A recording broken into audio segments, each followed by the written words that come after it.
Hey, so it is mid-year already. The year is going by so fast as it usually does, and I thought I would do a little middle of the year reading progress check-in, book check-in, also like a mid-year book tag. I saw a couple of videos on my recommended, and they were all mid-year book tags, and I thought that would be really fun. I remember when not just YouTube but like everywhere online tags were huge. It was all everyone was doing, and I always pretended to do one for like my subscribers or whatever when I was younger. I know like on Tumblr they still have those like really long tags where it's just a bunch of questions about yourself, and I would pretend it was like a Q&A and I would film it in my room just like I'm doing now. But yeah, I am very excited to do a book tag. It's a mid-year book tag. I'm not gonna answer all of the questions because I'm a slow reader. I've only read about 11 or 12 books so far, which I know can be a lot for some people and very little for some others. For me, it's like, okay, it's pretty average. But yeah, I've only read 11 books, so not much to choose from, so I can't really answer all of these questions, but I will answer the ones that I can. The first question is best book that I've read so far this year. I actually have a whole video. If you would like to check it out, I will leave it in the cards, and I hopefully will remember to put it in the description box. But it's just all my favorite books that I've read so far in this year, and if I were to choose just one, it would be 100 Years of Solitude by Gabriel Garcia Marquez. And if you want to know why, you can check out that previous video. But yeah, that book was very meaningful to me, which is a little bit of a surprise. I just really ended up loving it. The biggest disappointment that I read so far, unfortunately, was The Impusium by Olga Tokarczuk. I always forget how to pronounce her last name. I think it's Tokarczuk. She is, if you didn't know, I think I've talked about it in my earlier videos, she's my favorite author, but very sadly I have to admit that her most recent novel did not really do anything for me. I was a bit confused. I did really like the last couple of pages. I feel like that's when the momentum really started, but the rest of the book I just thought was okay, and I was really disappointed. And yeah, I hate saying that I was disappointed in any of her books, but I was. But you know what? You love some, you hate some. They can't all be perfect, I guess. I wish they were. I think she's a perfect person and perfect author. It's just this book was a miss for me. My biggest surprise so far was, sorry, I have my little reading journal with me and flipping through. The biggest surprise for this year so far has been The Cliff by Manon Dabé. I talked about it in my favorites video as well. It was one of my favorites. So I'm not gonna get into it too much again, but it was just a graphic novel that I don't usually gravitate towards. It was more mature, darker, had much more sensitive content in it, and so I was just scared that it was gonna be too melodramatic, too dark for me, but I ended up loving it. So that was the biggest surprise for me this year. I really thought I was gonna regret buying it. I was like, dang it, I should have just put it back, but no, I'm really happy that it's on my shelf now at home. So one of the questions is my newest favorite author for this year, but I want to change it to my favorite genre or like new favorite type of novel, because I don't have a new favorite author, but I have since discovered that I really like reading books about like family sagas. So example would be 100 Years of Solitude, which was one of my most recent reads. But also last year or 2 years ago, I read the Tombstone, and then I read one of my favorite books, The Overstory. So yeah, all of those books are similar in the sense that they focus on one particular family or one group over a period of time. So 100 Years of Solitude is one family and one town over like decades. Tombstone is, in my head, I feel like I'm saying it wrong, but I'm pretty sure it's called Tombstone. It focuses on one family, and the Overstory focuses on one specific group of people over time. So I have since discovered that I really like those kinds of novels, which is also a surprise to me because I was kind of scared and hesitant to read those types of novels because usually they're quite lengthy, because there's, it's supposed to span over a few decades, so it's gonna be a lot of content, a lot of plot. So I thought, I don't want to get into it. Also, what if I hate the family? Like, I'm gonna have to push through all of that. But so far, they've been some of my favorite books that I read. So I guess I'm really into those. My new favorite character is, of course, Eleanor from The Haunting of Hill House.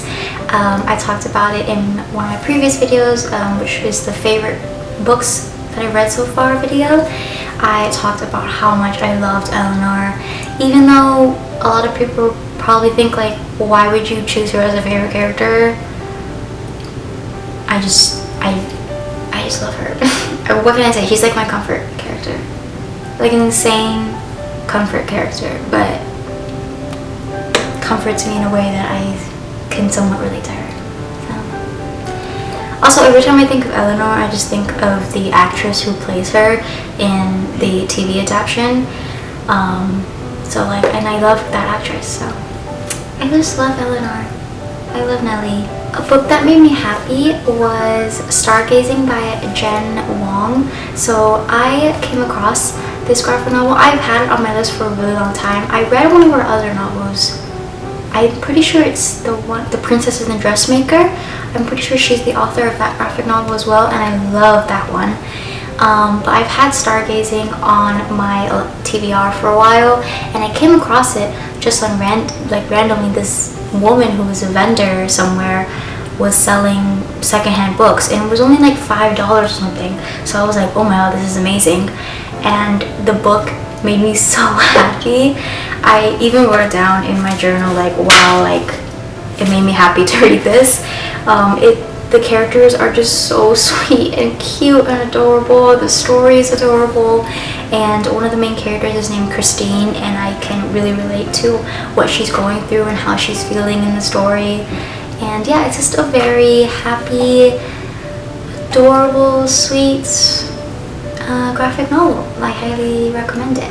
The most beautiful book I've bought this year, I didn't buy it, I was gifted it, but I think it still counts. It is a vintage edition of Lord of the Rings. So it came in this black box, like a box sleeve, and this is what the edition looks like. It's so beautiful because of the way, like the production and how the book is made, how it was published, how it's just perfect. So it's this big black hardcover. It says J.R.R. Tolkien, The Lord of the Rings on the binding, and this is by Unwin and Hyman, the publishers. Also, look at the trees in gold. This is the first deluxe edition of the India paper, published in 1969 by George Allen and Unwin. They have 11 impressions, so 11 different publications of this one edition, but this is the first one that was made in 1969. And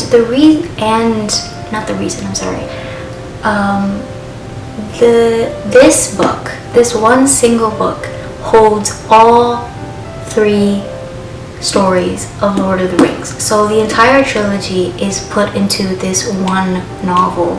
And the reason why it doesn't look ginormous, like it's not the size of a textbook or an elephant, is because they use a special paper called India paper.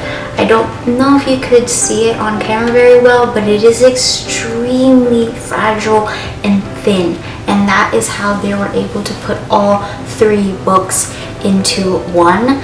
This literally looks like the Bible, and it kind of smells like the Bible too. Like, it smells really, really old, and I have to be so precious and careful when I flip through these pages because of how thin and like fragile the paper is. But it's so cool. I don't have like, I've never thought of buying different editions for Lord of the Rings. I have the whole series plus other novels, but I never thought of like, I guess I'm just not someone who like buys special editions of books that I already own.